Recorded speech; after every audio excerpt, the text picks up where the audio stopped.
আসসালামু আলাইকুম। এমসিকিউতে আমি 100% নাম্বার পেতে চাই। আমি একটা নাম্বারও মিস করতে চাই না।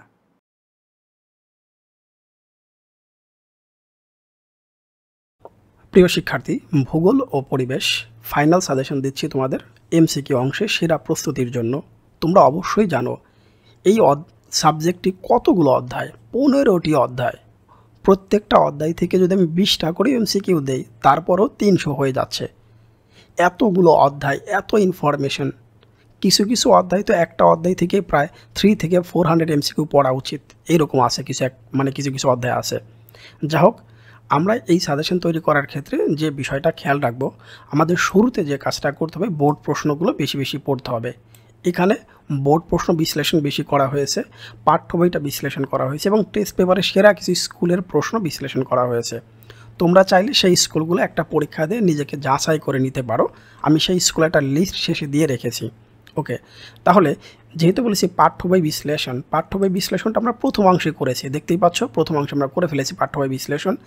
টেস্ট পেপার এবং মূল বই থেকে এবং বোর্ড প্রশ্ন বিশ্লেষণ করে প্রথম অধ্যায়, দ্বিতীয় অধ্যায়, তৃতীয় অধ্যায় ইতিমধ্যে তোমাদের আমি দিয়ে দিয়েছি। যারা পার্ট 1টা দেখোনি, আই থিঙ্ক ইতিমধ্যে যারা আমাকে রেগুলার ফলো করো ওদের দেখা হয়ে গেছে। এখন শুধু পার্ট 2তে সবগুলো অধ্যায় দেখলেই কিন্তু হবে।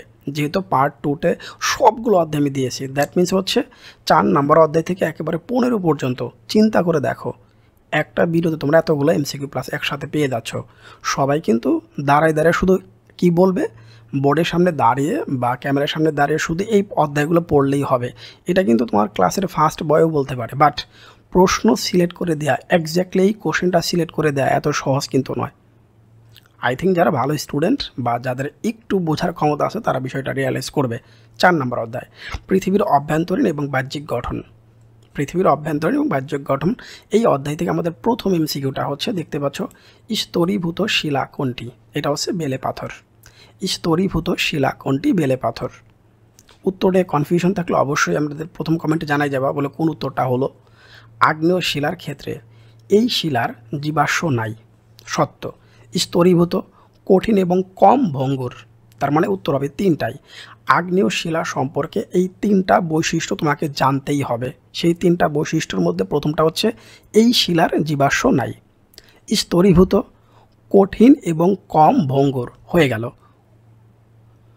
1950 সালে আসামে ভূমিকম্পের কারণ কোনটা ছিল? শিলাচ্যুতি। তাহলে 1950 সালেই কিন্তু আসামে ভূমিকম্প হয়, সেই ভূমিকম্পের কারণটা ছিল হচ্ছে শিলাচ্যুতি।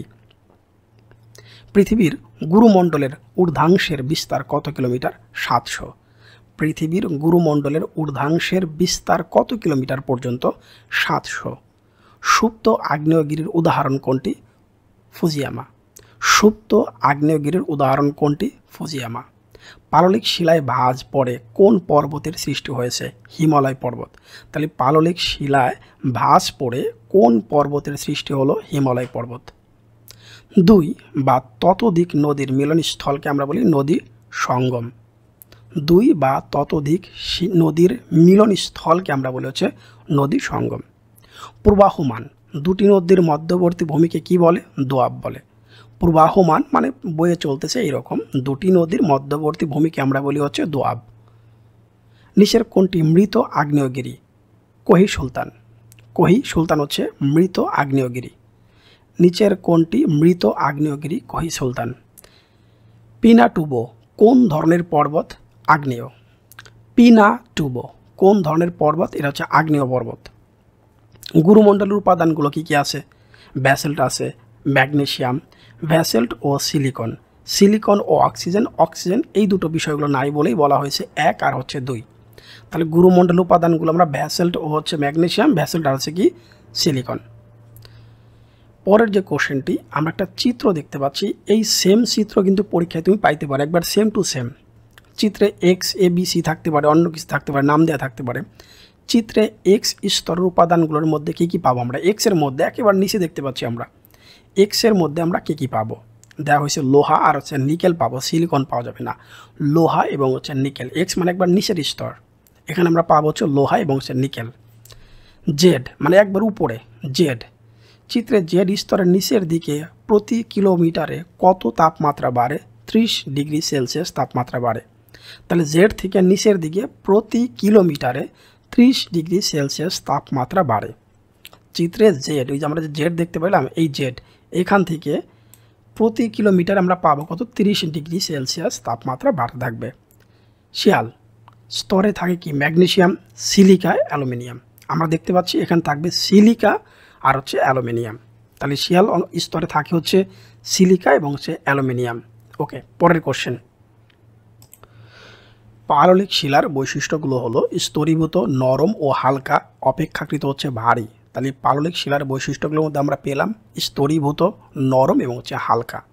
বেলে পাথর ছিদ্র বিশিষ্ট, নরম এবং হালকা হয়, তার মানে 1 আর 2 হবে। বেলে পাথর ছিদ্র বিশিষ্ট, নরম এবং হালকা হয়, উত্তর হবে 1 আর হচ্ছে 2। ওকে, পরের কোশ্চেনটি। আগ্নেয় এবং রূপান্তরিত শিলার ধরনটা কেমন? কঠিন হবে অথবা স্ফটিকাকার? স্ফটিকাকার। কঠিন হবে না স্ফটিকাকার, এই দুটো হবে, কোমল কিন্তু হবে না। আগ্নেয় এবং রূপান্তরিত শিলার ধরনটা কেমন হবে? কোনটি পাললিক শিলা? এটা হচ্ছে ডাইক। কোনটি পাললিক শিলা? এটা হচ্ছে ডাইক। কোনটি ভ্যাসল্ট শিলার বৈশিষ্ট্য? অস্তরীভূত। কোনটি ভ্যাসল্ট শিলার বৈশিষ্ট্য? অস্তরীভূত। এই একটা অধ্যায় থেকে আমরা 3 থেকে 400 MCQ পড়তে পারি, এত ইনফরমেশন। নিচের কোনটি চ্যুতিস্তূপ পর্বতের উদাহরণ নয়? জাপানের ফুজিয়ামা। তাহলে বাকি সবগুলো যে হবে এটা কিন্তু মনে রাখতে হবে। নিচের কোনটি চ্যুতিস্তূপ পর্বতের উদাহরণ নয়? ভারতের সাতপুরা, জার্মানির ব্ল্যাক ফরেস্ট, পাকিস্তানের লবণ, বাট জাপানের ফুজিয়ামা এটা হবে না। ভূপ্রক্রিয়া তার কার্য সাধনের জন্য প্রাকৃতিক শক্তির সাহায্য নেয়। ভূপ্রক্রিয়া তার কার্য সাধনের জন্য প্রাকৃতিক শক্তির সাহায্য নেয়। মধ্যাকর্ষণের কারণে ভূতাপীয়, সৌরশক্তি, তিনটাই। তাহলে ভূপ্রক্রিয়া তার কার্য সাধনের জন্য প্রাকৃতিক শক্তির সাহায্য নিবে হচ্ছে মধ্যাকর্ষণ শক্তি, ভূতাপীয় শক্তি এবং সৌরশক্তি। কোন সালে আন্দামান সাগরে ভূমিকম্পের ফলে বঙ্গোপসাগরে সুনামি সৃষ্টি হয়েছিল? 1941 সালে, অনেক আগে। কোন সালে আন্দামান সাগরের ভূমিকম্পের ফলে বঙ্গোপসাগরে সুনামি সৃষ্টি হয়েছিল? 1941 সালে। নদীর গতিপথকে কয় ভাগে ভাগ করা যায়? 3 ভাগে। নদীর গতিপথকে আমরা 3 ভাগে ভাগ করতে পারি। এখানে বলা আছে মাউনালিয়া আগ্নেয়গিরি কোথায় অবস্থিত? হাওয়াই দ্বীপপুঞ্জ। তাহলে মাউনালিয়া আগ্নেয়গিরি কোথায় অবস্থিত? হাওয়াই দ্বীপপুঞ্জ। কত সালে ইতালির ভিসুভিয়াস আগ্নেয়গিরিতে অগ্ন্যুৎপাত ঘটে? 1879। কত সালে ইতালির ভিসুভিয়াস আগ্নেয়গিরিতে অগ্ন্যুৎপাত ঘটে? 1879। হয়ে গেল। এরপরে হচ্ছে আমরা আরেকটা চিত্র দেখতে পাচ্ছি। উক্ত ভূমিরূপটি সৃষ্টির ফলাফল কি? উপরে দেখতে পাচ্ছ আগ্নেয়গিরির লাভা বের হচ্ছে। উক্ত ভূমিরূপটি সৃষ্টির ফলাফল হলো মালভূমি সৃষ্টি হয়, দ্বীপের সৃষ্টি হয়, পর্বতের সৃষ্টি হয়। তিনটাই সঠিক। মালভূমি সৃষ্টি হয়, দ্বীপের সৃষ্টি হয়, আর হচ্ছে পর্বতের সৃষ্টি হয়। এই তো হয়ে গেল। আগ্নেয়গিরির অগ্ন্যুৎপাতের সময় তার মুখ দিয়ে বের হয় প্রবল বেগে লাভা, রাইট। প্রবল বেগে বাষ্প, লাভার সাথে তো বাষ্প অবশ্যই বের হবে। উত্তরে 1 আর হচ্ছে 3। আমরা অধ্যায় 5-এ চলে আসলাম। অধ্যায় 5-এ দেখতে পাচ্ছি আমরা বায়ুমণ্ডল। বায়ুমণ্ডলের কোন স্তর উল্কা পৃথিবীতে ছুটে আসতে বাধা দেয় বা ধ্বংস করে? মেসোমণ্ডল। বায়ুমণ্ডলের কোন স্তর উল্কা পৃথিবীতে ছুটে আসতে বাধা দেয় অথবা ধ্বংস করে দেয়? সেটা হচ্ছে মেসোমণ্ডল। বায়ুমণ্ডলের বর্ণ নেই, গন্ধ নেই, আকার নেই। তিনটাই সঠিক। বায়ুমণ্ডলে কোনো বর্ণ, গন্ধ বা আকার নেই। বেতার তরঙ্গ কোন মণ্ডলে বাধাপ্রাপ্ত হয়ে পুনরায় ভূপৃষ্ঠে ফিরে আসে? আয়নমণ্ডলে। বেতার তরঙ্গ কোন মণ্ডলে বাধাপ্রাপ্ত হয়ে পুনরায় ভূপৃষ্ঠে ফিরে আসে? আয়নমণ্ডল। অনেকবার MCQতে এটা আসছে এবং এটা সৃজনশীল কয়ের জন্য কিন্তু পরীক্ষায় আসে। চিত্র পেলাম আর একটা, আর কিউ এবং হচ্ছে পি বা PQR। বায়ুমণ্ডলের স্তর 3টা বলা হয়েছে, কিউ মানে মাঝখানের।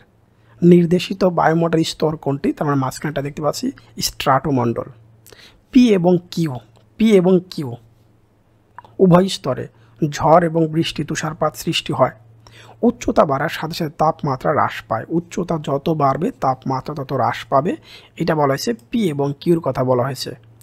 যত তাপমাত্রা বাড়বে, উচ্চতা যত বাড়বে তাপমাত্রা তত কম থাকবে, বিপরীত। এই দেখো, এই প্রশ্নটা আমরা ইতিমধ্যে রিপিট করে ফেলেছি। তারপরে বায়ু এক স্থান থেকে অন্য স্থানে প্রবাহিত হওয়ার কারণটা কি?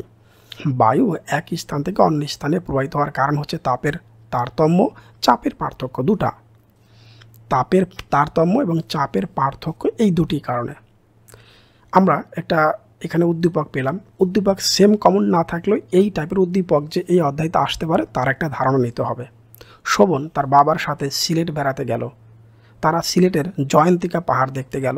দূর থেকে তারা দেখলো যে পাহাড়ের একদিকে বৃষ্টি হচ্ছে কিন্তু অপর দিকে বৃষ্টি হচ্ছে না। এই রাইট, একদিকে বৃষ্টি হচ্ছে আর একদিকে বৃষ্টি হচ্ছে না, এটাকে বলা হয় শৈলোৎক্ষেপ।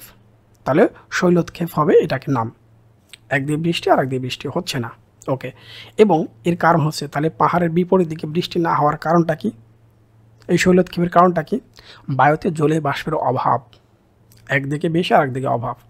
বায়ু উষ্ণ এবং হচ্ছে শুষ্ক, বায়ুতে জলীয় বাষ্পের বৃদ্ধি। প্রথমটা হলে তো লাস্টেরটা হবে না, বুঝতেই পারছো। বায়ুতে জলীয় বাষ্পের অভাব, একটা হচ্ছে নাই, কম, আরটা হচ্ছে উষ্ণ বায়ু আর হচ্ছে শুষ্ক, এই দুটো কারণে হতে পারে। আরব মালভূমির স্থানীয় বায়ু কোনটি? সাইমুম। আরব মালভূমির স্থানীয় বায়ু কোনটি? সাইমুম, সাইমুম। ওকে, মরুভূমিতে রাতে প্রচণ্ড ঠান্ডা অনুভূত হওয়ার কারণটা কি? মৃত্তিকার গঠন, মানে মাটির গঠন অনুযায়ী। মরুভূমিতে রাতে প্রচণ্ড ঠান্ডা অনুভূত হওয়ার কারণটা কি? দিনে প্রচণ্ড গরম, রাতে আবার ঠান্ডা পড়ে, এটা হচ্ছে মৃত্তিকার গঠন অনুসারে। বায়ুর চাপ সবচেয়ে বেশি কোন মণ্ডলে? ট্রপোমণ্ডলে। বায়ুর চাপ সবচেয়ে বেশি কোন মণ্ডলে? ট্রপোমণ্ডলে। আমরা উদ্দীপক দেখতে পেলাম, উদ্দীপকে এক্স আর ওয়াই নিয়ে কথা বলা হয়েছে। এক্সে বলা হয়েছে মেঘ, বৃষ্টিপাত, বায়ুপ্রবাহ, ঝড়, তুষারপাত সব হচ্ছে। বায়ুস্তর অত্যন্ত হালকা এবং চাপ ক্ষীণ, কম, দুটোই একটা একটা বিপরীত। ওয়াইটা তাহলে কী হবে? বায়ুস্তর অত্যন্ত হালকা এবং চাপ ক্ষীণ কোথায় হয়? এটা হচ্ছে আমরা বলি তাপমণ্ডলে। বায়ুস্তর অত্যন্ত হালকা এবং চাপ ক্ষীণ। এক্স মানে যেখানে মেঘ, বৃষ্টিপাত, বায়ুপ্রবাহ সব হচ্ছে, এক্সের তাহলে বৈশিষ্ট্যটা কী হবে? এক্স হচ্ছে মেঘ, বৃষ্টিপাত, বায়ুপ্রবাহ, ঝড়, তুষারপাত ইত্যাদি সব হচ্ছে। তাহলে এই এক্সের বৈশিষ্ট্যটা কি? ওজোন গ্যাসের স্তর বেশি থাকে, এটা ছাড়া বাকি দুটোর দিকে তাকাও। উচ্চতা বৃদ্ধির ফলে বাতাসের গতিবেগ বাড়ে, নিচের দিকে বাতাসের জলীয় বাষ্প বেশি থাকে। 2 আর হচ্ছে 3 হয়ে গেল। বায়ুমণ্ডলের বিভিন্ন উপাদানের মধ্যে কার্বন ডাইঅক্সাইডের শতকরা হারটা কত? বায়ুমণ্ডলের বিভিন্ন উপাদানের মধ্যে কার্বন ডাইঅক্সাইডের শতকরা হারটা কত হবে? 0.03। 0.03 হচ্ছে বায়ুমণ্ডলের বিভিন্ন উপাদানের মধ্যে কার্বন ডাইঅক্সাইডের শতকরা হার। বায়ুমণ্ডলের কোন স্তরে ওজোন গ্যাসের পরিমাণটা সবচেয়ে বেশি? বায়ুমণ্ডলের কোন স্তরে ওজোন গ্যাসের পরিমাণটা বেশি? স্ট্রাটোমণ্ডলে। তাহলে স্ট্রাটোমণ্ডলে ওজোন গ্যাসের পরিমাণটা হবে বেশি। মেসোমণ্ডলের বৈশিষ্ট্য কোনটি? বায়ুর সকল স্তরের মধ্যে সবচেয়ে কম তাপমাত্রা ধারণ করে। বায়ুর সকল স্তরের মধ্যে সবচেয়ে কম তাপমাত্রা ধারণ করে হচ্ছে মেসোমণ্ডল। ট্রপোমণ্ডলের প্রতি 1 কিলোমিটার উচ্চতায় তাপমাত্রা হ্রাসের পরিমাণ কত? ট্রপোমণ্ডলের প্রতি 1 কিলোমিটার উচ্চতায় তাপমাত্রা হ্রাসের পরিমাণ কত? 6 ডিগ্রি সেলসিয়াস। কমতে থাকে হচ্ছে 6 ডিগ্রি সেলসিয়াস বা 6 ডিগ্রি। বায়ুমণ্ডলের প্রধান উপাদান কোনগুলো? অক্সিজেন এবং নাইট্রোজেন। বায়ুমণ্ডলের প্রধান উপাদানগুলো হচ্ছে অক্সিজেন এবং নাইট্রোজেন। বায়ুর মানে জলবায়ুর কোন নিয়ামকের কারণে রাজশাহীর তুলনায় কক্সবাজার এবং পটুয়াখালীর জলবায়ু বেশ মৃদু ভাবাপন্ন? কোনটার কারণে? সমুদ্র থেকে দূরত্বের কারণে। সমুদ্র থেকে কত দূরে আছে এইটার উপরে বেস করে বলা যেতে পারে রাজশাহীর তুলনায় কক্সবাজার এবং পটুয়াখালীর জলবায়ু বেশ মৃদু ভাবাপন্ন। বাংলাদেশের কোন জেলা এবং ভারতের শিলং একই অক্ষাংশে অবস্থিত হওয়া সত্ত্বেও শুধু উচ্চতার তারতম্যের জন্য এদের জলবায়ু ভিন্ন রকম হয়? দিনাজপুর। বাংলাদেশের কোন জেলা ও ভারতের শিলং? এটা হবে বাংলাদেশের দিনাজপুরের সাথে। কোনটি জলবায়ুর নিয়ামক? উচ্চতা। উচ্চতার কারণে মূলত এটা হয়ে থাকে, যেটা আমরা আগের এমসিকিউ দেখলাম। উচ্চতা। উন্মুক্ত স্থানে পানি ধীরে ধীরে শূন্য হয় কোন পদ্ধতিতে? বাষ্পীভবন। উন্মুক্ত স্থানে পানি ধীরে ধীরে শূন্য হয় কোন পদ্ধতিতে? ওই যে বাষ্প উড়ে যাচ্ছে, বাষ্পীভবনের কারণে। ইউরোপের বিভিন্ন দেশে শীতকালে কোন ধরনের বৃষ্টিপাত দেখা যায়? ঘূর্ণি বৃষ্টিপাত। ইউরোপের বিভিন্ন দেশে শীতকালে কোন ধরনের বৃষ্টিপাত দেখা যায়? এটা হচ্ছে ঘূর্ণি বৃষ্টিপাতটা। নিরক্ষীয় অঞ্চলে সারা বছর প্রতিদিনই বিকেলে অথবা সন্ধ্যায় কোন ধরনের বৃষ্টিপাত হয়? পরিচালন বৃষ্টি। নিরক্ষীয় অঞ্চলে সারা বছর প্রতিদিনই বিকেলে অথবা সন্ধ্যায় কোন ধরনের বৃষ্টিপাত হয়? পরিচালন বৃষ্টি। আচ্ছা, এরপরে হবে কি, বৈশিষ্ট্য এবং প্রকৃতি অনুসারে বৃষ্টিপাতকে কয় ভাগে ভাগ করা হয়ে থাকে? 4 ভাগে। বৈশিষ্ট্য এবং প্রকৃতি অনুসারে বৃষ্টিপাতকে কয় ভাগে ভাগ করা হয়ে থাকে? 4 ভাগে। বৈশিষ্ট্য এবং প্রকৃতি অনুসারে বৃষ্টিপাতকে কয় ভাগে ভাগ করা হয়ে থাকে? 4 ভাগে। নাতিশীতোষ্ণ অঞ্চলে কোন প্রকারের বৃষ্টিপাত হয়? বায়ু প্রাচীরজনিত। নাতিশীতোষ্ণ অঞ্চলে কোন প্রকারের বৃষ্টিপাত হয়? বায়ু প্রাচীরজনিত। উদ্দীপক দেখতে পাচ্ছি এক্স, ওয়াই এবং জেড। এক্সের কথা বলা হয়েছে, পাহাড়ি অঞ্চলে হয়। ওয়াই হচ্ছে নাতিশীতোষ্ণ অঞ্চলে হয় এবং জেড হচ্ছে মধ্য ইউরোপে হয়। উদ্দীপকে উল্লেখিত এক্স চিহ্নিত বৃষ্টিপাত হলে কোনটা হবে? ওই যে শৈলতক্ষেপ, পাহাড়ি অঞ্চলের কথা বলা আছে, শৈলতক্ষেপ। উদ্দীপকের ওয়াই এবং জেড বলা হয়েছে চিহ্নিত বৃষ্টিপাত দ্বয়ের মধ্যে কোন ধরনের সাদৃশ্য মানে মিল পাওয়া যায়? শীতল এবং উষ্ণ বায়ুর মিলন। শীতল এবং উষ্ণ বায়ুর মিলন এই দুটোই পাওয়া যাবে মধ্য ইউরোপের এবং নাতিশীতোষ্ণ অঞ্চলের মধ্যে, ওয়াই এবং জেডের মধ্যে। মিশরে প্রবাহিত স্থানীয় বায়ু কোনটি? খামসিন। খামসিন। আর আরবের কথা বলা ছিল সাইমুম। তাহলে মিশরে প্রবাহিত স্থানীয় বায়ু কোনটি? খামসিন। বিশ্বে উষ্ণতা বৃদ্ধির ফলে মানুষ হারাতে পারে বাসস্থান, ঠিক। কৃষিজমি, আয়ের উৎস। একদিক থেকে আয়ের উৎসও কিন্তু হবে। যা হোক, যেহেতু উত্তর 1 আর 2কে বেশি প্রাধান্য দেওয়া হয়েছে, তাহলে উত্তর 1 আর 2। বিশ্বে উষ্ণায়নের ফলে এ শতাব্দীর শেষে কত শতাংশ চাষাবাদ হ্রাস পেতে পারে? 20 থেকে 40। বিশ্বে উষ্ণায়নের ফলে এ শতাব্দী শেষে কত শতাংশ চাষাবাদ হ্রাস পেতে পারে? মানে উষ্ণায়নের ফলে বন্যার কারণে তলিয়ে যাবে অথবা একবারে খরা দেখা দেবে, কোনো কিছু চাষ করা যাবে না। 20 থেকে 40%। ওই যে খাদ্যাভাব। গ্রিনহাউস প্রতিক্রিয়ার ফলে বাংলাদেশের কোন এলাকা জলমগ্ন হবে? সাতক্ষীরা এবং নোয়াখালী।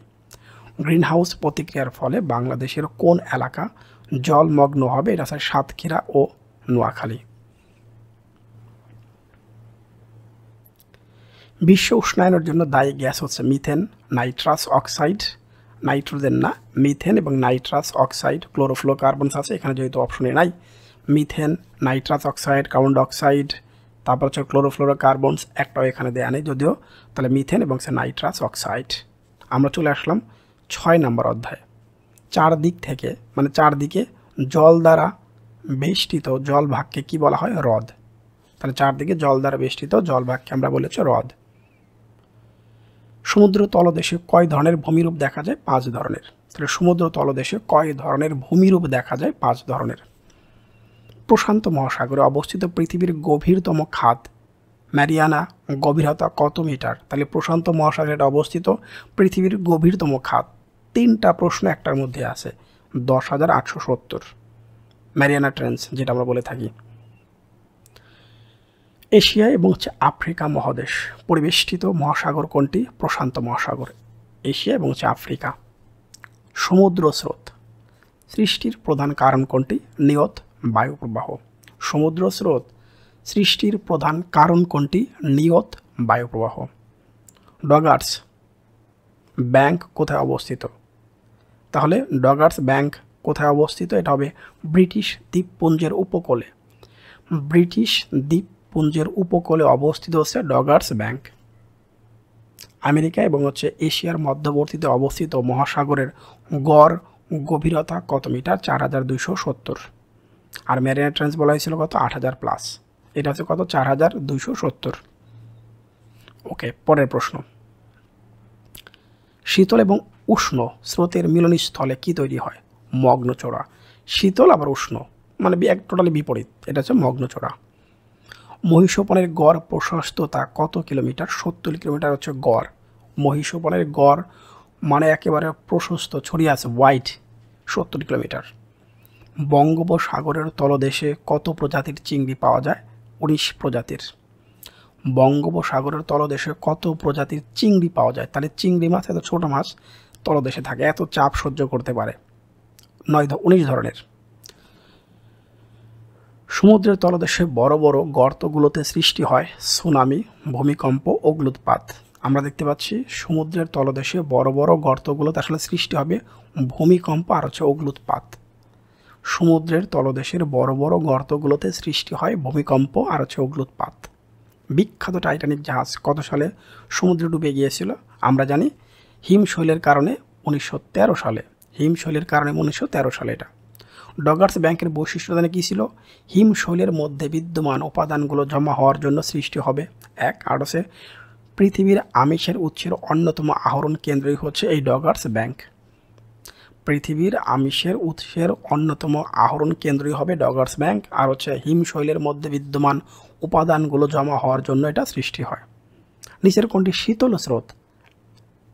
ল্যাব্রাডর। নিচের কোনটি শীতল স্রোত? ল্যাব্রাডর। সমুদ্র স্রোতের কারণ নিয়ত বায়ুপ্রবাহ, পৃথিবীর আহ্নিক গতি, ভূখণ্ডের অবস্থান। সমুদ্র স্রোতের কারণ নিয়ত বায়ুপ্রবাহ, পৃথিবীর আহ্নিক গতি, ভূখণ্ডের অবস্থান। পৃথিবীর উপর কোনটির আকর্ষণ সবচেয়ে বেশি? চাঁদ। পৃথিবীর উপর কোনটির আকর্ষণ সবচেয়ে বেশি? এটা হবে চাঁদ। ওকে। জোয়ার ভাটার কারণ হবে কয়টি? জোয়ার ভাটার কারণ হচ্ছে, এখানে দেখো দুটি, তাহলে জোয়ার ভাটার কারণ হচ্ছে দুটি। বায়ুর আর্দ্রতা কোনটি দ্বারা পরিমাপ করা হয়? হাইগ্রোমিটার। তাহলে বায়ুর আর্দ্রতা কোনটি দ্বারা পরিমাপ করা হয়? পৃথিবীর অধিকাংশ মাছ ধরা হয় কোন উপকূলে? নিউ ফাউন্ডল্যান্ড আর হচ্ছে জাপানে। তাহলে পৃথিবীর অধিকাংশ মাছ ধরা হয় কোন উপকূলে? নিউ ফাউন্ডল্যান্ড এবং জাপানে।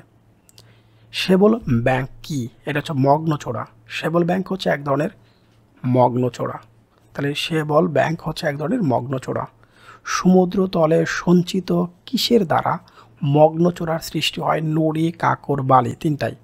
সমুদ্রের তলদেশে সঞ্চিত নুড়ি পাথর, কাঁকর এবং হচ্ছে বালি দ্বারা সৃষ্টি হয় মগ্নচোরা।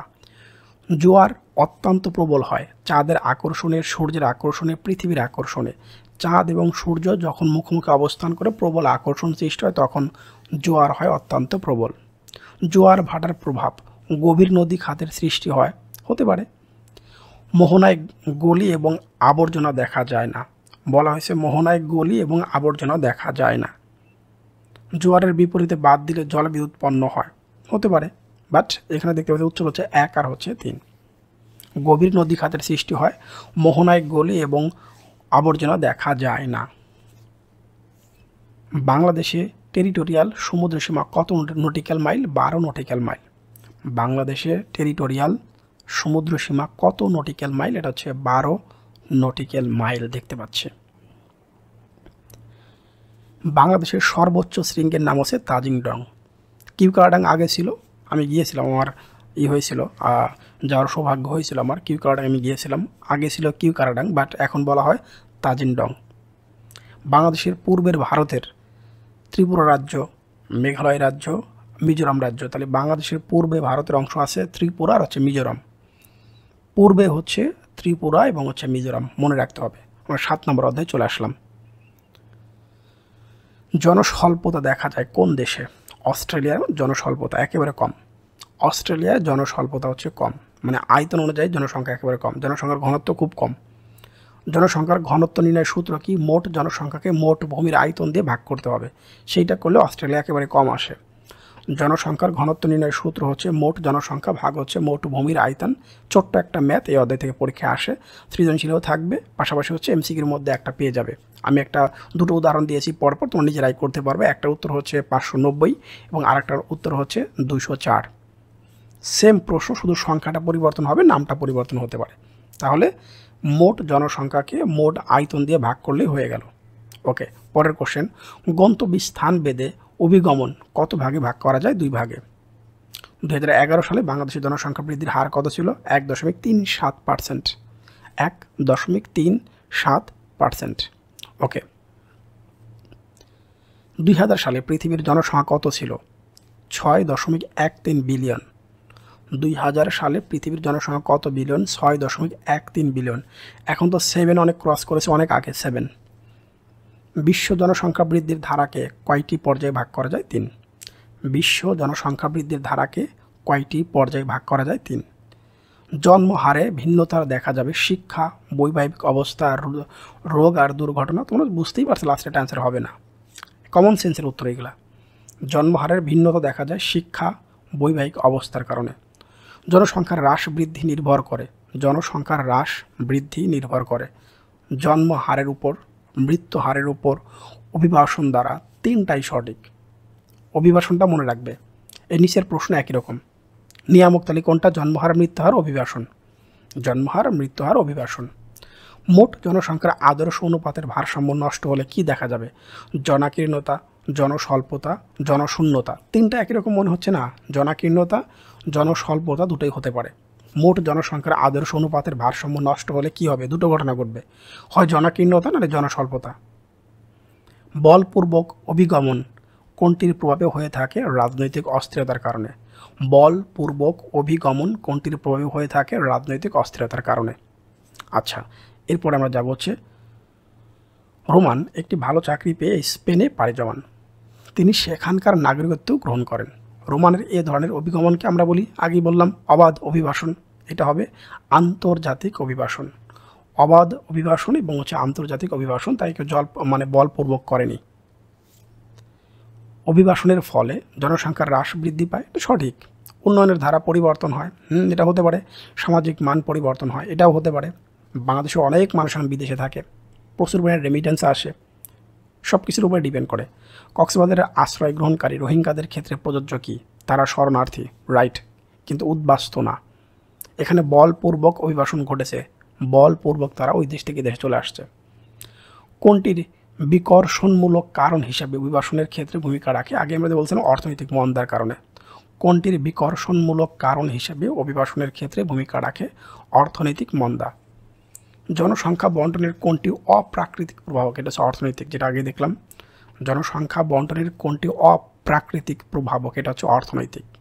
ভারতের মুম্বাইয়ে জনসংখ্যার ঘনত্ব বেশি হওয়ার কারণটা কি? জ্ঞান বিজ্ঞান অনুশীলন হয় সেখানে, রাইট, যেহেতু উন্নত শহর। অর্থনৈতিক সমৃদ্ধি, অধিক কর্মসংস্থানের সুযোগ সেখানে রয়েছে। 1, 2, 3। জনসংখ্যার ঘনত্ব এবং বন্টনের প্রভাবক কয় প্রকার? 2 প্রকার। জনসংখ্যার ঘনত্ব ও বন্টনের প্রভাবক কত প্রকার? 2 প্রকার। আচ্ছা, সাধারণ জন্মহারের ভিন্নতা দেখা যায় অভিবাসন এর প্রভাবে, পেশার প্রভাবে, শিক্ষার প্রভাবে। সাধারণ কোনটা? পেশা আর হচ্ছে শিক্ষা, দুটোর ক্ষেত্রে হবে। জনসংখ্যার ঘনত্ব ও বন্টনের অপ্রাকৃতিক প্রভাবকগুলোর মধ্যে শিক্ষা ও শিল্পাঞ্চল, খাদ্য এবং বস্ত্রের কথা বলা হয়েছে। জনসংখ্যার ঘনত্ব ও বন্টনের অপ্রাকৃতিক প্রভাবকগুলো হলো শিক্ষা ও শিল্পাঞ্চল, খাদ্য ও বস্ত্র। জনসংখ্যার ঘনত্বের জন্য দায়ী কি? মৃত্তিকা, সাংস্কৃতিক, উপকূলবর্তী অঞ্চল। মৃত্তিকা এবং সাংস্কৃতিক এই দুটো হতে পারে। জনসংখ্যা ঘনত্বের জন্য দায়ী মৃত্তিকা, সাংস্কৃতিক, এই দুটো কারণে। বান্দরবান এলাকার জনসংখ্যা খুবই কম, এর কারণ কি? মৃত্তিকা, এটাও আছে। জলবায়ু, ভূপ্রকৃতি, 3টার কারণে। ভূমি বা ভূনিম্নস্থ পানি অধিক ব্যবহারের ফলে ভূগর্ভস্থ পানির স্তর নিচে নেমে যাচ্ছে, পানি দূষিত হচ্ছে, লোনা পানি তলদেশে প্রবেশ করছে। 3টা একেবারে সঠিক, সাধারণ কমন সেন্স। প্রাণীর আবাসস্থল সংকোচনের কারণ কি? জনসংখ্যা বৃদ্ধি। প্রাণীর আবাসস্থল সংকোচনের কারণ কি? জনসংখ্যা বৃদ্ধি। জনসংখ্যার পিরামিডের বৈশিষ্ট্য। জনসংখ্যা পিরামিডের বৈশিষ্ট্য কি? ভূমি অক্ষে সাল থাকবে, উলম্ব অক্ষে বয়স, অনুভূমিক অংশে নারী পুরুষ। লাস্টের দুটি ঢাকা বোর্ডে যেতে এই প্রশ্নটা আসছিল, তার মানে খুবই কেয়ারফুলি মনে রাখবে। জনসংখ্যার পিরামিডের বৈশিষ্ট্য হচ্ছে উলম্ব অংশে থাকবে বয়স, অনুভূমিক অংশে থাকবে নারী আর পুরুষের সংখ্যা। তাহলে 2 এবং 3। আমরা 8 অধ্যায় চলে আসলাম, মানব বসতি। বাংলাদেশে জনপ্রতি কৃষি জমির পরিমাণটা কত? 0.05 এত একর, খুবই কম। বাংলাদেশের জনপ্রতি কৃষি জমির পরিমাণটা হবে 0.05। গ্রামীণ বসতিকে কয় ভাগে ভাগ করা হয়? 3 ভাগে। রৈখিক বসতি আসলে কি? রাস্তার কিনারায়, নদীর কিনারায়, পাহাড়ের উপর। দেখতে পাচ্ছি রাস্তার কিনারায়, নদীর কিনারায়, মনে রাখবে রৈখিক। রাস্তার কিনারায় রৈখিক র মিল আছে, র র রৈখিক রাস্তার নদীর কিনারায়। বিক্ষিপ্ত আবার কি? বিক্ষিপ্ত হবে পাহাড়ি অঞ্চলে, বিক্ষিপ্তভাবে অনুর্বর ভূমিতে পশুচারণ এলাকায় পাহাড়ি অঞ্চলে, অনুর্বর ভূমিতে পশুচারণ এলাকায় পাহাড়ি অঞ্চলে, দুটো। আমরা এখন চলে আসলাম। রিতার বাবার বাড়ি পদ্মা নদীর তীরে অবস্থিত, অন্যদিকে তার শ্বশুরবাড়ি ঢাকা শহরে অবস্থিত। একটা হচ্ছে পদ্মা নদীর তীরে, নদী বলা রৈখিক, খেয়াল করে দেখো। আবার তার শ্বশুরবাড়ি হচ্ছে কি ঢাকা শহরে। রিতার বাবার বাড়ির বসতির প্রকৃতি কোন ধরনের? রৈখিক। খাদ্য উৎপাদনের কেন্দ্রবিন্দু কোনটি? গ্রামাঞ্চল। গ্রাম থেকে খাদ্যশস্য উৎপাদন বেশি হয়, গ্রাম থেকে খাদ্যশস্য উৎপাদন বেশি হয়। ওকে। রিতার শ্বশুরবাড়ি এলাকার বসতির বৈশিষ্ট্য কি? আসলে এইটা হবে, মানে মাঝখানে একটা আলাদা কোশ্চেন ঢুকে গিয়েছে। রিতার শ্বশুরবাড়ি এলাকার বসতির বৈশিষ্ট্যটা কি? এক বাড়ি থেকে অন্য বাড়ির দূরত্ব কম, রাইট। বাস গৃহে একত্রে সমাবেশ, বাস গৃহে একত্রে সমাবেশ, রাইট। বন্ধুর যোগাযোগ ব্যবস্থা, না। উত্তর হচ্ছে 1 আর হচ্ছে 2। সেম একটা উদ্দীপক। কল্পনা এমন স্থানে বসবাস করে সেখানকার বসতিতে একটি পরিবার অন্যান্য পরিবার থেকে ছড়ানো ছিটানো, বিক্ষিপ্ত, বোঝাই যাচ্ছে এটা বিক্ষিপ্ত হবে। কল্পনার বসতির বৈশিষ্ট্য কেমন? জলের উৎসের উপর নির্ভর করে গড়ে ওঠে। যেখানে জল আছে তার নদীর কিনারাতে, এটা তো বিক্ষিপ্ত পাহাড়ি অঞ্চলে, তার মানে হবে না এটা। অতি ক্ষুদ্র পরিবারভুক্ত বসতি, রাইট। অধিবাসীদের সামাজিক এবং অর্থনৈতিক বিচ্ছিন্নতা আছে। অ্যান্সার হচ্ছে 2 এবং হচ্ছে 3। আমরা একটা চিত্র দেখতে পাচ্ছি, এই চিত্রের মধ্যে বিক্ষিপ্তভাবেই দেখতে পাচ্ছি এটা চিত্রটা, পাশাপাশি নাই। এই চিত্র দ্বারা কী বোঝাচ্ছে? বলে চিত্রে প্রদর্শিত বসতি কোন ধরনের? বিক্ষিপ্ত। চিত্রের প্রদর্শিত বসতির বৈশিষ্ট্য কি? বিক্ষিপ্ত বৈশিষ্ট্য কী হলো আমরা একটু জানলাম। দুটি বাসগৃহ বা বসতির মধ্যে যথেষ্ট ব্যবধান, রাইট। অতি ক্ষুদ্র পরিবারভুক্ত বসতি, রাইট। অধিবাসীদের সামাজিক ও অর্থনৈতিক বিচ্ছিন্নতা, আগেও দেখে আসলো। আনসার 1, 2, 3। গুড কোশ্চেন, আনসার হচ্ছে 1, 2, 3। পৃথিবীর সকল জলরাশির শতকরা কত ভাগ পানি রয়েছে সমুদ্রে? 97 ভাগে হচ্ছে সমুদ্রে, মাত্র 3 ভাগ হচ্ছে সরি সিটে আছে, 97 ভাগে আছে হচ্ছে সমুদ্রে। একসঙ্গে অনেক মানুষ একত্রে বসবাস করার কারণ হলো অসমতল ভূমির জন্য, না, মাটির উর্বরতা এবং উন্নত যোগাযোগ। যেখানে উন্নত যোগাযোগ ব্যবস্থা রয়েছে, মাটির উর্বরতা রয়েছে, সেখানে মানুষজন বেশি থাকবে, এটা স্বাভাবিক। পরিবেশের সঙ্গে মানুষের অভিযোজনের প্রথম পদক্ষেপ কোনটি? প্রথম পদক্ষেপ হচ্ছে কোনটি? এটা আমরা দেখতে পাচ্ছি হচ্ছে বসতি স্থাপন। পরিবেশের সঙ্গে মানুষের অভিযোজনের প্রথম পদক্ষেপ কোনটা? এটা হচ্ছে বসতি স্থাপন। That's it. এরপরে বিক্ষিপ্ত বসতির বৈশিষ্ট্য। বিক্ষিপ্ত বসতির বৈশিষ্ট্য, বিক্ষিপ্ত বসতির বৈশিষ্ট্য দেশ রয়েছে কোথায়? Germany, Poland, Sweden. উত্তর হবে জার্মানি, পোল্যান্ড, সুইডেন। তাহলে বিক্ষিপ্ত বসতির দেশ জার্মানি, পোল্যান্ড এবং হচ্ছে সুইডেন। গ্রামীণ বসতিতে রাস্তার প্রাধান্যটা কম, প্রকৃতি নির্ভর অর্থনৈতিক কর্মকাণ্ড অধিক, দ্বিতীয় এবং তৃতীয় পর্যায়ের অর্থনৈতিক কর্মকাণ্ড বেশি। তার মানে গ্রামীণে হবে 1 নাম্বার কর্মকাণ্ড, 1 নাম্বার পর্যায়ের কর্মকাণ্ড চাষাবাদ। তাহলে আমরা দেখতে পাচ্ছি প্রতিরক্ষা সুবিধার জন্য কোন ধরনের বসতি গড়ে ওঠে? পুঞ্জীভূত। প্রতিরক্ষা সুবিধার জন্য কোন ধরনের বসতি গড়ে ওঠে? পুঞ্জীভূত। নিচের কোনটি সামরিক কার্যকলাপ ভিত্তিক নগর? পেনসিলভানিয়া। দেখতে পাচ্ছ, তাহলে পেনসিলভানিয়াই হচ্ছে আমাদের সামরিক কার্যকলাপ ভিত্তিক নগর। চট্টগ্রাম কোন ধরনের নগর? বাণিজ্যিক। অস্ট্রেলিয়ার বলছে ক্যানাবেরা কোন ধরনের নগর? প্রশাসনিক নগর। অস্ট্রেলিয়ার ক্যানাবেরা কোন ধরনের নগর? প্রশাসনিক নগর। শিক্ষা এবং সংস্কৃতির শ্রেষ্ঠ পাদপীঠে পরিণত হয়েছে টলিডো বা টলিডো, কার্ডোবা, সেভিল, 3টাই। তাহলে শিক্ষা এবং সংস্কৃতির শ্রেষ্ঠ পাদপীঠে পরিণত হয়েছে টলিডো, কার্ডোবা আর হচ্ছে সেভিল। এডিনবরা কোন ধরনের নগর? সামরিক ক্রিয়াকলাপ ভিত্তিক। সামরিক ক্রিয়াকলাপ ভিত্তিক হচ্ছে আমরা দেখতে পাচ্ছি হচ্ছে এডিনবরা। ঢাকা মহানগরীতে বর্তমানে প্রতিদিন কী পরিমাণ পানি প্রয়োজন হয়? 28.5 কোটি গ্যালন। হিউজ। প্রতিদিন যদি এরকম হয় তাহলে হিসাব করে দেখো বছরে কী পরিমাণ হয়। ঢাকা মহানগরীতে বর্তমানে প্রতিদিন কী পরিমাণ পানির প্রয়োজন হয়? 28.5 কোটি গ্যালন। এটা তো আমরা কোনো রকমের নরমাল হিসাব করতে, প্রত্যেক বাড়ি বাড়ি গিয়ে তার হিসাব করা হয়নি। নগরের উৎপত্তি লগ্নে অর্থনৈতিক কারণে নীল নদের অববাহিকায় কোন নগরের উৎপত্তি ঘটেছিল? মেমফিস। নগরের উৎপত্তি লগ্নে অর্থনৈতিক কারণে নীল নদের অববাহিকায় কোন নগরের উৎপত্তি ঘটেছিল? মেমফিস। প্রাচীনকালের সর্বাপেক্ষা শক্তিশালী নগরী কোনটি? রোম। প্রাচীনকালের সর্বাপেক্ষা শক্তিশালী নগরী কোনটি? তবে রোম। বৃষ্টির সময় ঢাকায় জলাবদ্ধতার সৃষ্টি হয়, এর কারণটা কি? অপরিকল্পিত নগরায়ন। বৃষ্টির সময় ঢাকার জলাবদ্ধতার সৃষ্টি হয়, এর কারণ হচ্ছে অপরিকল্পিত নগরায়ন। আমরা 9 নম্বর অধ্যায়ে চলে আসলাম। অনবায়নযোগ্য সম্পদ কোনটি? নবায়ন করা যাবে না প্রাকৃতিক গ্যাস, খনিজ তেল এবং কয়লা। নবায়নযোগ্য শক্তির মধ্যে আছে সৌরশক্তি, পানি বিদ্যুৎ মানে জল বিদ্যুৎ বা যেটাই বলি আমরা বায়ুশক্তি, এটাকে নবায়নযোগ্য শক্তির মধ্যে পড়ে। দুটোর মধ্যে যে কোনো একটা পরীক্ষায় পেয়ে যাবে, একটা নবায়নযোগ্য, একটা হচ্ছে অনবায়নযোগ্য। ওকে, নবায়নযোগ্য সম্পদের বৈশিষ্ট্য কি? পুনরুৎপাদনযোগ্য, কিন্তু অনবায়নযোগ্যে সেটা পুনরুৎপাদন করা যায় না, একবার ব্যবহার করলেই শেষ। কোন কাজটি তৃতীয় পর্যায়ে অর্থনৈতিক কর্মকাণ্ডের কার্যাবলীর অন্তর্ভুক্ত? তৃতীয় পর্যায়ের কথা বলেছে ফেরিওয়ালা। তৃতীয় পর্যায়ে তার একটা উদাহরণ দেই, খুচরা ব্যবসা। তৃতীয় পর্যায়ে অর্থনৈতিক কর্মকাণ্ডের একটা বৈশিষ্ট্য খুচরা ব্যবসা।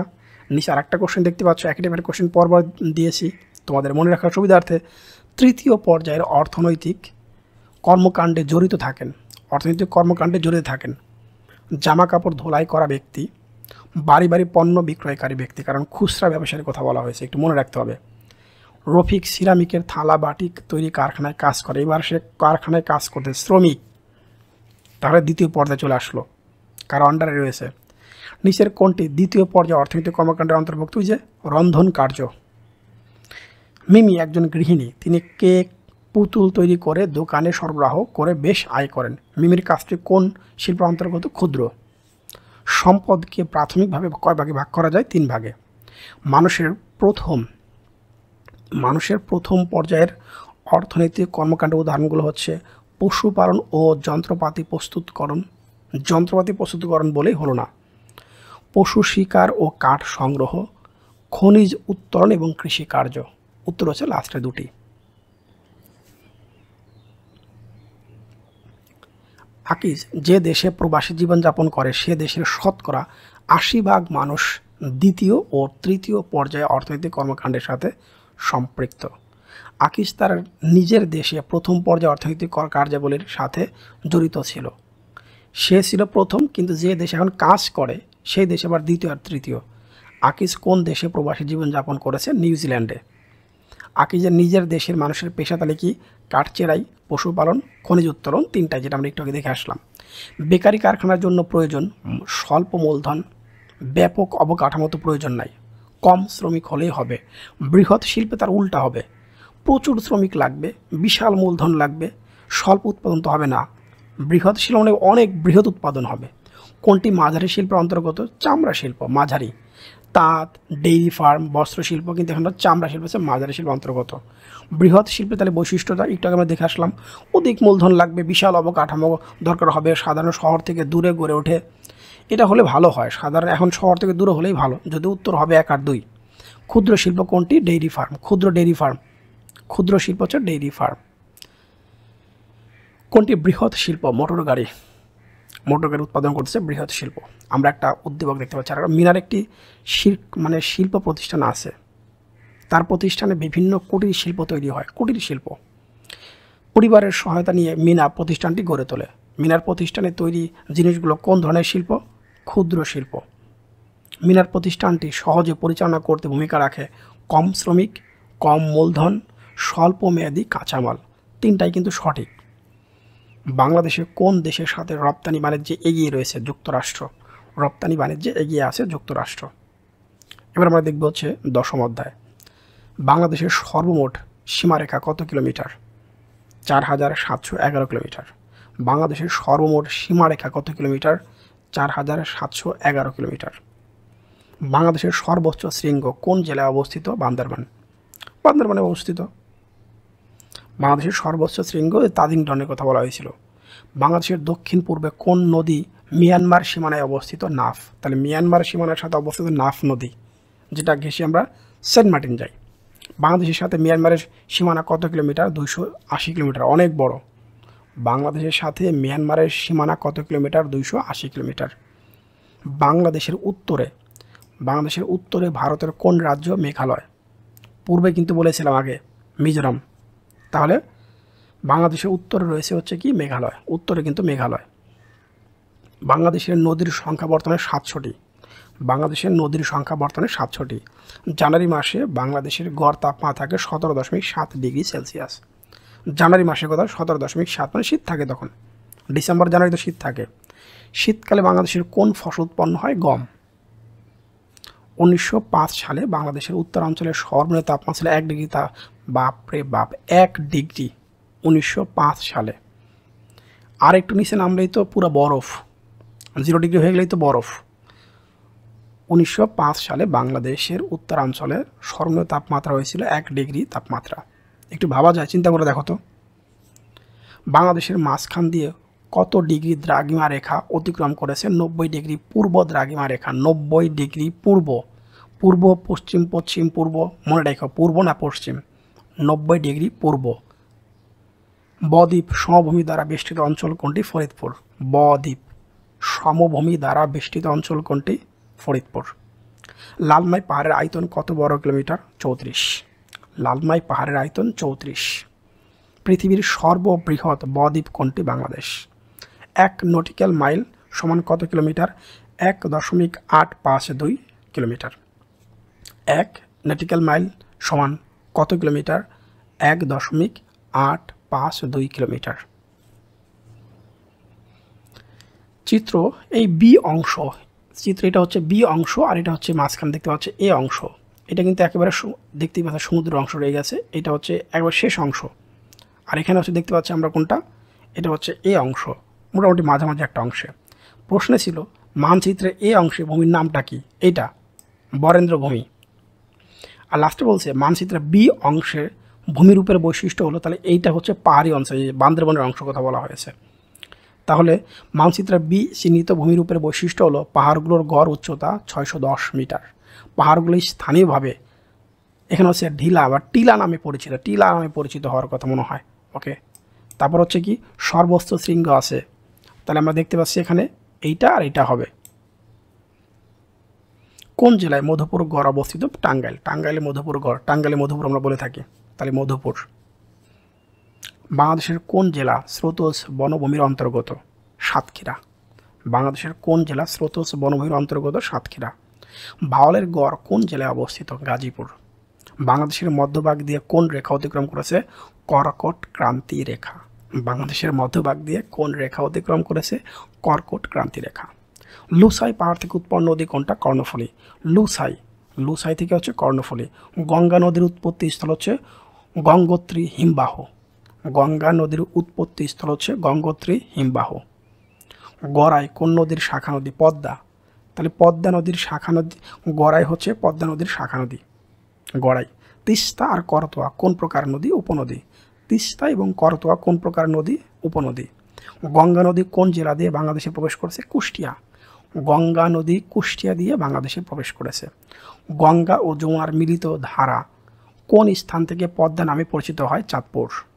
গঙ্গা এবং যমুনার মিলিত ধারা কোন স্থান থেকে পদ্মা নামে প্রবাহিত হয়? এটা হচ্ছে চাঁদপুর। বুড়িগঙ্গা কোন নদীর শাখা নদী? ধলেশ্বরী। বুড়িগঙ্গা, এটাকে নদী বলে লাভ নাই, এটা হচ্ছে ময়লার ভাগার এখন বলবো। বুড়িগঙ্গা কোন নদীর শাখা নদী? এটা আছে ধলেশ্বরী। আমরা উদ্দীপক দেখতে পেলাম। এ হচ্ছে হিমবাহের, ওই যে একটু আগে পড়ে আসলাম, গঙ্গোত্রী হিমবাহ, আসামের বরাক নদী, আসামের লুসাই পাহাড়। তার উদ্দীপকের এটা হলো পদ্মা, এ হচ্ছে পদ্মা। উদ্দীপকের বি আর সি নদীর নামটা কি? বঙ্গোপসাগরে পতিত হয়েছে, রাইট। নদী দুটি বাংলাদেশের প্রধান নদী, লুসাই পাহাড় থেকে আর আসামের বরাক নদী। বাংলাদেশের পদ্মা, মেঘনা, যমুনা নদীসমূহ কোথায় মিলিত হয়েছে? চাঁদপুরে। পদ্মা, মেঘনা, যমুনা তিনটা একত্রে মিলিত হয়েছে চাঁদপুরে। নদীর নাব্যতা হ্রাসের কারণ হলো নদীর স্রোতের গতি হ্রাস পায়, পলি সঞ্চিত হওয়ায় নদীতে চর সৃষ্টি হয়। তিনটার কারণ, হ্যাঁ চর থাকলে তো গতিপথ পরিবর্তন হবেই। নদীর স্রোতের গতি হ্রাস পাবে, পলি সঞ্চিত হওয়ায় নদীতে চর সৃষ্টি হয়। যেমন সেন্ট মার্টিন থাকার কারণে অনেকগুলো ঝড় বাংলাদেশের দিকে প্রবেশ না করে, মনে হয় সুনামির কথা বলতেছে, প্রবেশ না করে পাশ কাটিয়ে চলে যায়, সেটা হচ্ছে মনে করো মিয়ানমার বা অন্য কোনো দেশের উপরে চলে যাচ্ছে। সুবিধা, নদী ভরাটের কারণ কি? নদী ভরাটের কারণে হচ্ছে পলি সঞ্চিত হওয়া, পলি সঞ্চিত হয়ে হয়ে নদী ভরাট হয়ে গেছে। শীতকালে বাংলাদেশের কোন দিক থেকে বায়ু প্রবাহিত হয়? উত্তর পূর্ব। বাংলাদেশের জলবায়ু কিরূপ? সমভাবাপন্ন। বাংলাদেশের জলবায়ু হবে সমভাবাপন্ন। ওকে। 11 অধ্যায়, বাংলাদেশের সম্পদ এবং শিল্প। কোনটি বাংলাদেশের সকল জেলায় উৎপাদিত হয়? ধান। ধান আসলে বাংলাদেশের সবগুলো জেলায় উৎপন্ন হয় কম বেশি। বাংলাদেশের বনভূমির শতকরা কত ভাগ? 17 ভাগ। 17 ভাগ হচ্ছে বনভূমি। বাংলাদেশের বনভূমির পরিমাণ শতকরা কত ভাগ? 17 ভাগ। বাংলাদেশের দ্বিতীয় তেল ক্ষেত্রটি কোন অঞ্চলে অবস্থিত? বরমচাল বা বরমচাল এই অঞ্চলে অবস্থিত। অঞ্চল আর কোন জেলায় অবস্থিত? দ্বিতীয় মৌলভীবাজার। বাংলাদেশের দ্বিতীয় তেল ক্ষেত্রটি কোন জেলায় অবস্থিত? মৌলভীবাজার। কোন অঞ্চলে অবস্থিত? বরমচাল। নিচের কোনটিকে বিলিয়ন ডলার শিল্প বলা হয়? পোশাক শিল্পকে আমরা বলি বিলিয়ন ডলার। পাট চাষের জন্য প্রয়োজনটা কি? অধিক তাপমাত্রা, প্রচুর বৃষ্টিপাত, পলিযুক্ত দোআঁশ মাটি। তিনটাই দরকার। অধিক তাপমাত্রার মধ্যেও পাট ভালো হয়, প্রচুর বৃষ্টিপাত হলেও সমস্যা নাই, পলিযুক্ত দোআঁশ মাটি। তাহলে তিনটার ক্ষেত্রে হলো। ইক্ষু ভালো জন্মে কোথায়? ইক্ষু উত্তর পশ্চিমাঞ্চলে, উত্তর পূর্বাঞ্চলে, দক্ষিণ পশ্চিমাঞ্চলে। 1 আর হচ্ছে 3, খালি পশ্চিমটা মনে রাখবা। উত্তর পশ্চিমাঞ্চলে, দক্ষিণ পশ্চিমাঞ্চলে। পানি নিষ্কাশন বিশিষ্ট ঢালু জমিতে কোন ফসল ভালো জন্মে? চা। পানি নিষ্কাশন বিশিষ্ট ঢালু জমির কথা বলা হয়েছে, তাহলে চা। এক্স, বৃষ্টিপাত হবে কত? 50 থেকে 75 সেন্টিমিটার। মৃত্তিকা উর্বর দোআঁশ মাটি, তাহলে ভালো জন্মে কোনটা? এটা হচ্ছে গম। শস্য এক্স, যেটা বৃষ্টিপাত 50 থেকে 75 হলে সমস্যা নেই, উল্টা ভালো হবে। তাহলে ছকে এক্স চিহ্নিত শস্যটির নামটা কি? গম। এবং উক্ত শস্যটি চাষের জন্য কত ডিগ্রি সেলসিয়াস তাপমাত্রার প্রয়োজন হয়? 16 থেকে হচ্ছে 22। তাহলে গমের জন্য 16 থেকে 22। ক্রান্তীয় পাতা ঝরা গাছের বনভূমিকে কয়টি অংশে ভাগ করা হয়? 2টি। ক্রান্তীয় পাতা ঝরা গাছের বনভূমিকে কয়টি অংশে ভাগ করা হয়? কয়টি অংশে ভাগ করা হয়? এটা হবে হচ্ছে 2। সিলেটে কোন ধান ভালো জন্মে? বোরো ধান। সিলেটে ভালো জন্মে কোন ধান? বোরো ধান। বাংলাদেশের প্রধান অর্থকরী ফসল হচ্ছে কোনটা? পাট। পাটকে সোনালী আঁশ বলা হয়, প্রধান অর্থকরী ফসল। পাট চাষের জন্য প্রয়োজন 20 থেকে 35 ডিগ্রি সেলসিয়াস তাপমাত্রা। পাট চাষের জন্য প্রয়োজন 20 থেকে 35 ডিগ্রি সেলসিয়াস তাপমাত্রা। উর্বর লৌহ এবং জৈব পদার্থ মিশ্রিত দোআঁশ মাটি। 150 থেকে 250 সেন্টিমিটার বৃষ্টিপাত। অনেক বৃষ্টিপাত হলেও সমস্যা হচ্ছে না, 150 থেকে 250, হিউজ। আমিন সাহেব তার 4 থেকে 5 বিঘা জমিতে পাট চাষ করেন, কারণ তিনি জানেন পাট একটি প্রধান অর্থকরী ফসল।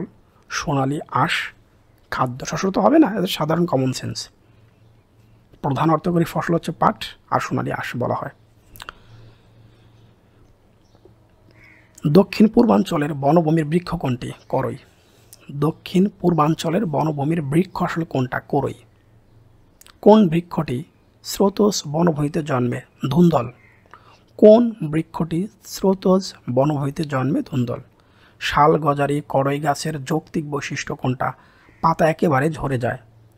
শাল গজারি ও করই গাছের যৌক্তিক বৈশিষ্ট্য কোনটি? একটা সময় পাতা একেবারে ঝরে যায়, আবার নতুন পাতা আসে, একেবারে সব পাতা ঝরে যায়, মানে একটা পাতাও গাছে না, এরকম হয়। আচ্ছা, কোনটি চিরহরিত বনের বৃক্ষ? চাপালিশ, তেলসুর, ময়না, বাঁশ। এই চারটাই।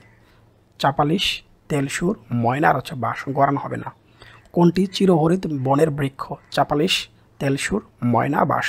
ওকে, 1 আর 2 আনসার ঠিকই আছে।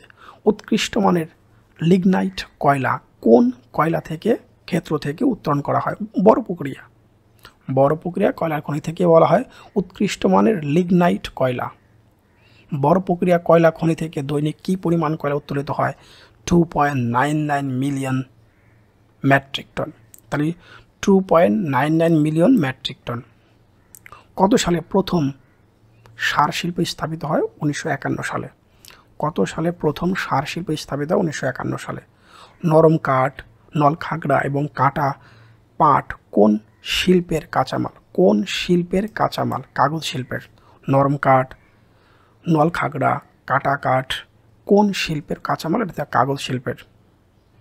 দরিরামপুর কার স্মৃতি বিজড়িত এলাকা? আমাদের প্রিয় কবি আমাদের প্রিয় জাতীয় কবি নজরুল ইসলাম, কাজী নজরুল ইসলামের। তারা মসজিদ কোথায়? ঢাকা। তারা মসজিদ আমাদের ঢাকায় অবস্থিত। তারা মসজিদ কোথায়? ঢাকায়। 2006 সালে পর্যটন শিল্প থেকে কত টাকা আয় হয়? 2006 সালের হিসাব এখন দরকার আছে? এখন দরকার ছিল 2023 সালে কত, 24 সালে কত, তাহলে বোঝা যেত। 5,330.24 মিলিয়ন টাকা, 5,330 মিলিয়ন। কুয়াকাটা সমুদ্র সৈকত কোন জেলায় অবস্থিত? পটুয়াখালী। কুয়াকাটা হচ্ছে পটুয়াখালী। স্মৃতিসৌধ বাহাদুর শাহ পার্ক কত সালে প্রতিষ্ঠিত হয়? 1857। 1857 সালে হচ্ছে স্মৃতিসৌধ বাহাদুর শাহ পার্ক কত সালে প্রতিষ্ঠিত হয়? 1857 সালে। নীলগিরি নীলাচল কোথায় অবস্থিত? বান্দরবান। নীলগিরি নীলাচলে গিয়েছিলাম, দেখেছি, চমৎকার সুন্দর, তবে 1 ঘন্টা বা 2 ঘন্টা বেশি থাকতে ইচ্ছা করবে না। তাহলে নীলগিরি এবং নীলাচল কোথায় অবস্থিত? বান্দরবান। ওকে, কারণ কোনো ভালো বাসস্থান নেই থাকার মতো। বাংলাদেশের যোগাযোগ ব্যবস্থা এবং বাণিজ্য। 1.68 মিটার প্রস্থের রেলপথকে কি বলে? ব্রডগেজ। 1.68 মিটার প্রস্থের রেলপথকে কি বলে? ব্রডগেজ। রাজশাহী এবং খুলনা বিভাগে ব্রডগেজ রেলপথ কত কিলোমিটার? 659। রাজশাহী এবং খুলনা বিভাগের ব্রডগেজ রেলপথ কত কিলোমিটার? 659। কোন জেলায় রেলপথ নাই? কোন জেলায় রেলপথ নাই? রাঙামাটি, মাদারীপুর, মেহেরপুরে নাই। রাঙামাটি, মাদারীপুর এবং আরেকটা দেখতে পাচ্ছি কি, মেহেরপুরে নাই। নিচের কোন স্থানে আন্তর্জাতিক বিমানবন্দর আছে? সিলেট। নিচের কোন স্থানে আন্তর্জাতিক বিমানবন্দর আছে? সিলেট। কোন পথে যোগাযোগ খরচটা কম? জলপথ অবশ্যই। পানিপথে খরচটা কম হবে। বাংলাদেশের সড়ক পথে প্রতিবন্ধকতার কারণটা কি? সড়কপথ, স্থলপথ, রাস্তা, নদীর বহুলতা, বন্ধুর ভূমিরূপ, ভূপ্রকৃতি, নিম্নভূমি, অধিক নদ নদীর উপস্থিতি, এই সবগুলো কারণেই হতে পারে। বাংলাদেশের অর্থনীতিতে কোন পথটির অবদান সর্বাধিক? সড়কপথ। সড়কপথটাই সবচেয়ে বেশি অবদান। রেলপথ, সমুদ্রপথ, আকাশপথ, সব পদের অবদান রয়েছে, কিন্তু সড়কপথটা এখানে বেশি বলা হয়েছে। পার্বত্য চট্টগ্রামের সড়কপথ কম হওয়ার কারণটা কি? বন্দর ভূপ্রকৃতি, মানে উঁচু নিচু, বন্দর বলতে উঁচু নিচুর কথা বলা হয়।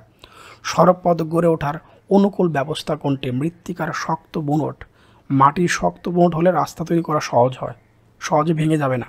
মৃত্তিকার শক্ত বুনট। বাংলাদেশের দক্ষিণাঞ্চলে রেলপথ কম থাকার কারণ হচ্ছে নিম্নভূমি আর হচ্ছে মৃত্তিকা। বন্ধুর ভূপ্রকৃতি, ওই যে সমতল হলে তো খুব ভালো ছিল, বাট নাই। বন্ধুর ভূপ্রকৃতি আর হচ্ছে নিম্নভূমি আর হচ্ছে মৃত্তিকা। বাংলাদেশের মিটার গেজ রেলপথের দৈর্ঘ্য কত কিলোমিটার? 1843 কিলোমিটার। 1843 কিলোমিটার, অনেক খারাপ না। কোন কারণে? পার্বত্য চট্টগ্রামে রেলপথ নাই। বন্ধুর ভূমিরূপ, আগে বললাম উঁচু নিচু, পাহাড়ের উপর দিয়ে কীভাবে যাবে, খুবই ব্যয়বহুল। কোন কারণে পার্বত্য চট্টগ্রামে রেলপথ নাই? বন্ধুর ভূমিরূপ। বাংলাদেশের দক্ষিণাঞ্চলে রেলপথ কম থাকার কারণ ওই যে একই রকম অবস্থা। মৃত্তিকার বুনন দুর্বল, নদ নদীর অনেক বেশি, ব্রিজ করতে হবে অনেকগুলো, ঝামেলা বেশি। বরিশাল অঞ্চলের প্রধান যোগাযোগ ব্যবস্থা, এটা কিন্তু নৌপথ, এটা সত্য। উঁচু ভূমির অবস্থান, এই উঁচু ভূমি খুব কম। অসংখ্য নদীর অবস্থান, ভূমির গঠন, এই দুটো কারণে। সমুদ্র পথ গড়ে ওঠার ভৌগোলিক কারণ হলো পোতাশ্রয়, নিম্নভূমি, উপকূলের গভীরতা। পোতাশ্রয় এবং উপকূলের গভীরতার কারণে সমুদ্র পথে ভৌগোলিক কারণ। সমুদ্র পথ গড়ে ওঠার ভৌগোলিক কারণটা হবে পোতাশ্রয় এবং উপকূলের গভীরতা। গভীরতা না হলে সমুদ্র পথ কীভাবে হবে? বড় বড় জাহাজ আসবে না। আশিক দিনাজপুর থাকে, সে আকাশপথে ঢাকা যেতে চায়। তার নিকটতম বিমানবন্দর কোনটা? দিনাজপুরের যে কথা বলে সৈয়দপুরে। কোন ধরনের দ্রব্য পরিবহনের জন্য আকাশপথ ভালো? পচনশীল, দ্রুত। পচনশীলের ক্ষেত্রে আমরা বলতে পারি ওটা হচ্ছে কি, পরিবহনটা ভালো, আকাশপথ। বাংলাদেশের উৎপাদিত পণ্য সবচেয়ে বেশি রপ্তানি হয় কোন দেশে? মার্কিন যুক্তরাষ্ট্রে। বাংলাদেশ সবচেয়ে বেশি আমদানি করে কোন দেশ থেকে? চীন থেকে আমদানি করে বেশি, রপ্তানি করে সবচেয়ে বেশি হচ্ছে মার্কিন যুক্তরাষ্ট্রে। আনে আবার এক স্থান থেকে আনা হচ্ছে, এক স্থান থেকে বেশি দেওয়া হচ্ছে।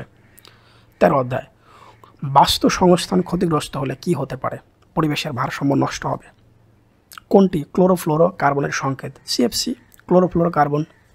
ভিন্ন ভিন্ন একই জমিতে বারবার উৎপাদন করলে জনগোষ্ঠীর খাদ্য নিরাপত্তা নিশ্চিত হবে। অধিক সারের প্রয়োজন হবে, সার তো বেশি লাগবেই, মাটির পুষ্টি রক্ষা হবে না, মাটির পুষ্টি আস্তে আস্তে নষ্ট হয়ে যাবে। বেশি বৃষ্টিপাত অঞ্চলে চাষকৃত জমির মাটি পানি দ্বারা অপসারিত হয়। যে কোনো দেশের জন্য অত্যন্ত গুরুত্বপূর্ণ বিষয় কোনটি? উন্নয়ন। গুরুত্বপূর্ণ বিষয় হচ্ছে উন্নয়ন হচ্ছে কিনা। যে কোনো দেশের জন্য অত্যন্ত গুরুত্বপূর্ণ বিষয় কোনটি? উন্নয়ন। স্বাভাবিক তাপমাত্রা বৃদ্ধির জন্য দায়ী nitrogen, carbon dioxide, CFC, chlorofluorocarbon. তাহলে কার্বন ডাইঅক্সাইড এবং সিএফসি, ক্লোরোফ্লোরোকার্বন 2 এবং 3 হবে। গ্রিনহাউস প্রতিক্রিয়ার ফলে ভূগর্ভস্থ পানিতে লবণাক্ত পানির প্রবেশ ঘটে, ভূমিধস বৃদ্ধি পায়, সংক্রমণ রোগের বৃদ্ধি ঘটে। তাহলে ভূগর্ভস্থ পানির লবণাক্ত পানির প্রবেশ ঘটে, ভূমিধস বৃদ্ধি পায়, সংক্রমণ রোগের বৃদ্ধি ঘটে। রাইট। সিএফসি গ্যাসের পরিমাণ বৃদ্ধি পাওয়া পরোক্ষ ফল কোনটি? বৃষ্টিপাতটা কম হবে। মানে ক্লোরোফ্লোরোকার্বন যদি বেশি হয়ে যায় তাহলে বৃষ্টিপাত আস্তে আস্তে কমে যাবে। কৃষিজ বা কৃষির উৎপাদন ক্রমশ বৃদ্ধির কারণে অধিক ফসল উৎপাদন হবে। হ্যাঁ, এটা হওয়া স্বাভাবিক। পাহাড় কেটে আবাদে জমি বৃদ্ধি করতে হবে, এটাও রাইট। খাদ্য চাহিদা বৃদ্ধি পাবে, এটাও রাইট। তার মানে 3টাই হতে পারে। পরিবেশের ভারসাম্যহীনতার কারণে এগুলা সাধারণ কমন সেন্স উত্তর চেষ্টাগুলো নিজেই পারবে। সংক্রমণ রোগ বৃদ্ধি পায়, উত্তরাঞ্চলে শৈত্যপ্রবাহ হ্রাস পায় না, উল্টা বৃদ্ধি পাবে। সাগরে পানির উচ্চতা বৃদ্ধি পাবে। উত্তর হচ্ছে 1 আর হচ্ছে 3। বর্তমান অবস্থা চলতে থাকলে 2025 সালের মধ্যে, যেটা আমাদের এখন চলমান, কত শতাংশ উদ্ভিদ এবং প্রাণী পৃথিবী থেকে নিশ্চিহ্ন হয়ে যাবে? তারপর নিশ্চিহ্ন হয়ে যাচ্ছে ইতিমধ্যে। 20 থেকে হচ্ছে 25। সুন্দরবনের জীববৈচিত্র্য সংরক্ষণের জন্য কি দরকার? উক্ত এলাকায় বিশেষ নজরদারির ব্যবস্থা করা মাস্ট। জাতীয় কৌশল এবং জাতীয় উন্নয়নের সঙ্গে সমন্বয় সাধন করা, বন নির্ভরশীল জনগোষ্ঠীর বিকল্প জীবনযাপনের ব্যবস্থা করা। যারা বনের উপর নির্ভরশীল, প্রতিদিন বন থেকে গাছপালা এটা সেটা সব কেটে ধ্বংস করতেছে, ওদেরকে অন্যত্র সরিয়ে নেওয়া। 14 অধ্যায়। বাংলাদেশে আন্তর্জাতিক নদীর সংখ্যা 57টি। বাংলাদেশে আন্তর্জাতিক নদীর সংখ্যা হবে 57টি, অর্থাৎ বিভিন্ন দেশের নদী এসে মিলিত হয়েছে। বাংলাদেশের সবচেয়ে মারাত্মক ভূমিকম্প হয়েছিল কত সালে? 1897 সালে। কোনটি অবকাঠামোগত দুর্যোগ প্রতিরোধ গণ সচেতনতা বৃদ্ধি হচ্ছে মূল প্রতিরোধ? কোনটি অবকাঠামোগত দুর্যোগ প্রতিরোধ গণ সচেতনতা বৃদ্ধি? নদীর গতিপথ পরিবর্তনের ফলে নদী ভাঙন দেখা দিবে। গতিপথ পরিবর্তন হয়েছে, যে দিক দিয়ে যাবে একবার ভেঙে চলে নিয়ে যাবে, তাই নদী ভাঙন দেখা দিবে। 29 এপ্রিল 1991 সালে ঘূর্ণিঝড়ের মৃতের সংখ্যা কত ছিল? 5708। হিউজ মানুষ মারা গিয়েছিল 91 ঘূর্ণিঝড়, 5708 জন। বন্যা নিয়ন্ত্রণ ব্যবস্থায় সহজ প্রকৌশলগত ব্যবস্থাপনা কোনটি? শহর বেষ্টনীমূলক বাদ দেয়া। শহর বেষ্টনীমূলক বাদ দেয়া। বন্যা নিয়ন্ত্রণ ব্যবস্থায় সহজ প্রকৌশলগত ব্যবস্থাপনা কোনটি?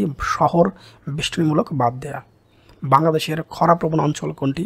উত্তর পশ্চিমাঞ্চলটাই হচ্ছে উত্তরাঞ্চলে খরাও যেমন ঠান্ডাও তেমন। তাহলে বাংলাদেশের খরাপ্রবণ অঞ্চল কোনটি? উত্তর পশ্চিমাঞ্চল। প্রাকৃতিক দুর্যোগ সিডরের কত বছর পর আইলা সংঘটিত ছিল? 2 বছর পর। মানে 2 বছর পর আবার আরেকটা সিডর আইলা, ব্যবধান 2 বছর মাত্র। সিডর এবং আইলা ব্যবধান মাত্র 2 বছর। বাংলাদেশের নদীগুলোর মধ্যে কতটি নদীর উৎপত্তিস্থল? ভারতে 54টি। বাংলাদেশে কখন নদী ভাঙন বেশি দেখা যায়? জুন আর সেপ্টেম্বরে। জুন এবং সেপ্টেম্বরে বেশি দেখা যায়। 8.7 মাত্রা ভূমিকম্প হয়েছিল কত সালে? 1897 সালে। 8.7 মাত্রা ভূমিকম্প হয়েছিল কত সালে?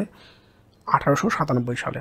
দুর্যোগ দীর্ঘস্থায়ী হ্রাস ও দুর্যোগ পূর্ব প্রস্তুতিকে বলা হয়েছে প্রশমন। কমানো, আস্তে আস্তে কমানো। দুর্যোগ দীর্ঘস্থায়ী হ্রাস ও দুর্যোগ পূর্ব প্রস্তুতিকে কি বলে? এটা হচ্ছে প্রশমন। টেকসই উন্নয়নের প্রধান ক্ষেত্র কোনটি? সমাজ। এটা অধ্যায় নামটা ভুল হয়েছে, এটা 15 হবে। টেকসই উন্নয়নের প্রধান ক্ষেত্র কোনটি? সমাজ। সিডিজি সাস্টেইনেবল ডেভেলপমেন্ট গোল অর্জনের গুরুত্বপূর্ণ লক্ষ্য কোনটি? ধনী দরিদ্রের ব্যবধান হ্রাস, আয় ভোগ বৈষম্য নিরূপণ, সরকারি এবং আন্তর্জাতিক অংশীদারিত্ব নিশ্চিতকরণ। 3টাই খুব ইম্পর্টেন্ট কোশ্চেন। এই পুরো অধ্যায়ের মধ্যে একটা কোশ্চেন সবচেয়ে বেশি ইম্পর্টেন্ট, এইটা এসডিজি অর্জনের গুরুত্বপূর্ণ লক্ষ্য হবে এই 3টা। ক্ষুধা দারিদ্র্যমুক্ত হয়ে সকলের সম্ভাবনা, মর্যাদা এবং সমতা নিশ্চিত করতে কোন সংস্থা বলছে প্রতিশ্রুতিবদ্ধ? জাতিসংঘ। জেন্ডার সমতা বিধান এবং হচ্ছে নারী ক্ষমতায়নের ফলাফল কোনটি? নারীর নির্যাতন হ্রাস পাবে, নারী নির্যাতনটা কমে যাবে, নারী নির্যাতনটা কমে যাবে। জেন্ডার সমবিধান বা সমতা বিধান এবং হচ্ছে নারী ক্ষমতায়নের ফলাফল এটাই হবে। কোনটি বৃদ্ধির মাধ্যমে কৃষি এবং শিল্প উৎপাদনে বৃদ্ধি পাবে? নবায়নযোগ্য জ্বালানি যদি ব্যবহার করি আমরা। কোনটি বৃদ্ধির মাধ্যমে কৃষি এবং শিল্প উৎপাদন বৃদ্ধি পাবে? পরিবর্তনশীল বিশ্বের সমতা এবং বৈষম্যহীন উন্নয়ন নিশ্চিত করতে বাংলাদেশকে কত সালের মধ্যে এসডিজি অর্জন করতে হবে? 2030 সালের মধ্যে। এসডিজি অর্জনে মৌলিক বিবেচ্য বিষয় কয়টি? 3টি। বাংলাদেশের কত সাল নাগাদ উন্নত দেশে পরিণত হওয়ার সম্পূর্ণ রয়েছে?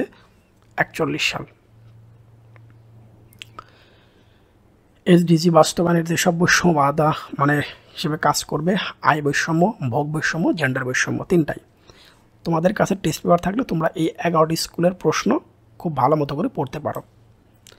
এমসিকিউ 399টি, 10 বার পড়ো, সাথে মাত্র একবার বইটি যদি পড়তে পারো তাহলে পারফেক্ট কম্বিনেশন হবে, নাথিং এলস ইনশাল্লাহ। সব অনেক ভালো থাকো, সবার প্রতি শুভকামনা রইল, শুভেচ্ছা নিরন্তর।